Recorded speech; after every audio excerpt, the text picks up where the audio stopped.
Hi అండి. పక్క పల్లెటూరు స్టైల్ చేపల పులుసు ఎలా చేసుకోవాలో చూపిస్తానండి. ఇక మసాలాలు ప్రిపేర్ చేసుకుందాము. రాయి మీద కొంచెం జీలకర్ర, 3 మొగ్గలు, చిన్న దాల్చిన చెక్క, కొంచెం పసుపు, 4 మిరియాలు వేసుకొని మెత్తగా నూరుకొని పక్కకు తీసుకోవాలండి. తర్వాత కొంచెం అల్లము, చిన్న వెల్లుల్లిగడ్డ పొట్టు తీసుకొని అవి కూడా మెత్తగా నూరుకొని పక్కన పెట్టుకోవాలి.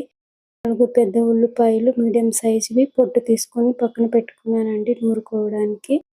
5 పచ్చిమిర్చి, 2 టమాటాలు. ఇందులో చింతపండు కూడా వేసుకుంటాం కాబట్టి పులుపుని చూసుకొని వేసుకోండి. ఇవి మెత్తగా నూరుకొని అన్నీ పక్కన పెట్టుకోవాలండి.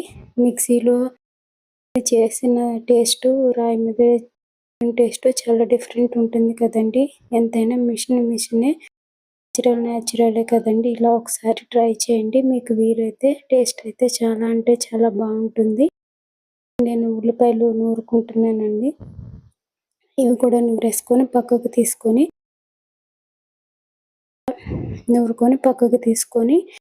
ఇవన్నీ ప్రిపేర్ చేసుకొని ప్లేట్లో పెట్టుకోవాలండి. ఇక్కడ నేను కరివేపాకు మా చెట్టుది కోసుకుంటున్నానండి. ఊర్లో ఉన్నా కాబట్టి చెట్టు పెట్టారు ఇంటి దగ్గర, వాటిది తీసుకున్నాను. ప్రిపేర్ చేసుకొని ఇక్కడ నేను బొంబడాలు అంటారండి చేపల్ని, శుభ్రంగా క్లీన్ చేసి పక్కన పెట్టుకున్నానండి. ఎలా చేసుకోవాలో చూపించేస్తాను. గ్యాస్ పైన గిన్నె పెట్టుకొని ఒక 4 స్పూన్ల ఆయిల్ వేసుకొని ఆయిల్ హీట్ అయిన తర్వాత కొంచెం ఆవాలు వేసుకొని చిటపటలాడిన తర్వాత దంచి పెట్టుకుని ఉల్లిపాయ ముద్ద, పచ్చిమిర్చి ముద్ద, మసాలా ముద్ద వేసుకొని నిదానంగా మీడియం ఫ్లేమ్లో బాగా వేయించుకోవాలండి. మసాలాలు ఏమాత్రం మాడిపోకుండా నిదానంగా వేయించుకోవాలి. ఇవన్నీ కలుపుకొని వేయించుకోవాలండి. ఇంతవరకు ఇవి వేగిన తర్వాత కడిగి పెట్టుకున్న కరివేపాకు వేసుకొని ఒకసారి కలుపుకొని వేయించుకోవాలండి.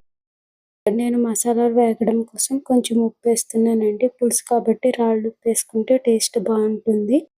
ఆయిల్ సెపరేట్ అయ్యేంత వరకు బాగా కలుపుకొని నిదానంగా వేయించుకోవాలండి. టమాటా పేస్ట్ కూడా ఇందులోనే వేయించుకోవాలి. తర్వాత ఇవన్నీ వేగిన తర్వాత ఒక 2 స్పూన్ల కారం, 1 స్పూన్ రాళ్ళు ఉప్పు, 1 స్పూన్ ధనియాల పొడి వేసుకొని మసాలాలు అడుగు పట్టకుండా నిదానంగా వేయించుకోవాలండి. ఇవి వేగిన తర్వాత చిన్న గ్లాస్ వాటర్ వేసుకొని మసాలాలు వేగించుకోవాలండి. ఇక్కడ నేను 2 నిమ్మకాయల సైజ్ అంత చింతపండు కడిగి పెట్టుకొని నీళ్లు పోసుకొని నానబెట్టుకున్నానండి. ఇందులోనే అనేది ఇలా ఆయిల్ సెపరేట్ అయ్యేంత వరకు వేయించుకోవాలి. నానబెట్టుకున్న చింతపండు గుజ్జుని పులుసుకు తగ్గట్టు వేసుకోండి. అంటే మీరు ఎంతమందికి చేస్తున్నారో దాన్ని బట్టి క్వాంటిటీని బట్టి వేసుకోండి. ఇలా వేసిన తర్వాత పెట్టుకొని 10 నిమిషాలు హై ఫ్లేమ్లో బాయిల్ చేసుకోవాలండి. ఇలా బాయిల్ చేసుకున్న తర్వాతే ఉప్పు కారాలు సరిపోకపోతే అడ్జస్ట్ చేసుకొని ఆ తర్వాత చేపలు వేసుకోవాలండి.